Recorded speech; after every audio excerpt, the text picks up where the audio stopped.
Good. Good boy. Yan. So ito, safe na. Pwede ko nang ilapit sa mukha ko dahil nandito na siya sa tube. Ano, makita natin mas mabuti. Ang ganda, oh. Kita mo yung ulo niya. Heart shape, tapos yung leeg niya napakanipis. Pagka nalaso na nila yung pagkain nila, makakatakbo pa yon kasi hindi katulad ng mga ibang ahas, dinilingkis pa nila. Nabuenamanuhan tayo ng dilaw na napakagandang Batanes Pit Viper. Ito yung nag-inspire sa atin para maghanap ng iba't ibang kulay pa.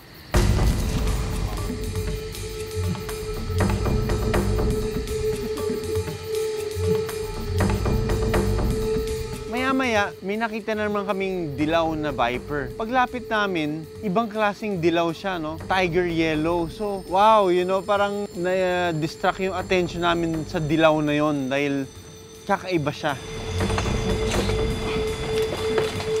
Ang ganda, beautiful. Lang ganyan ka lang doon. Malapit. Oo. Ito, nakuha na natin siya, nasa loob isa. You see how beautiful, ang ganda niya. Yan.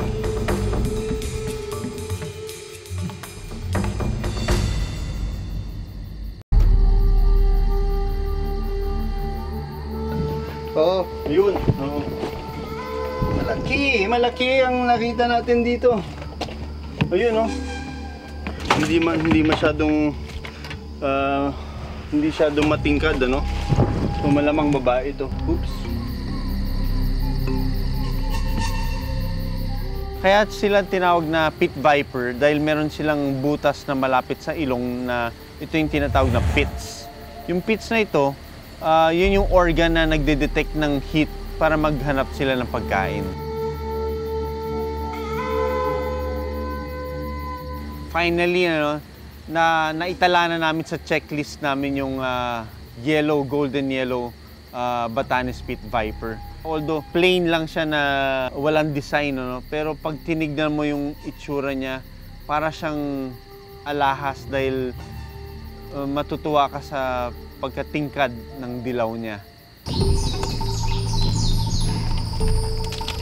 Tignan mo. Agresibo. Pakianuhan mo. Mukhang agresibong isang to. Makamandag siya, no? Meron siyang venom. Hindi siya kasing deadly ng cobra at mga iba-ibang venomous snakes. Yung kagat nito, mamamaga tapos mabubulok yung parte kung saan ka nakagat.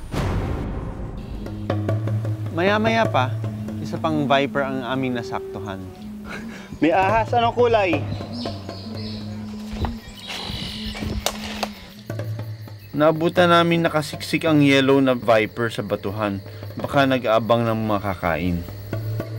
Mukhang sulit yung paghahanap namin sa araw na yun dahil ilang minuto na naman, nagpakita na naman sa amin yung isang dilaw na pit viper. Puro dilaw na yung nakikita namin pero iba-ibang shades. Ano? Merong golden yellow, may light yellow. Kita natin umaakit ng vine, ano? Yung skills niya para umakyat, ang galing. Kahit na napakanipis ng ng bagging na ito. Nakailang oras na kami ng paghahanap, ano. Nakahanap na kami ng 3 yellow pit vipers. So let's call it a day. Pero ang tanong doon, nasaan yung puting Batanes Pit Viper?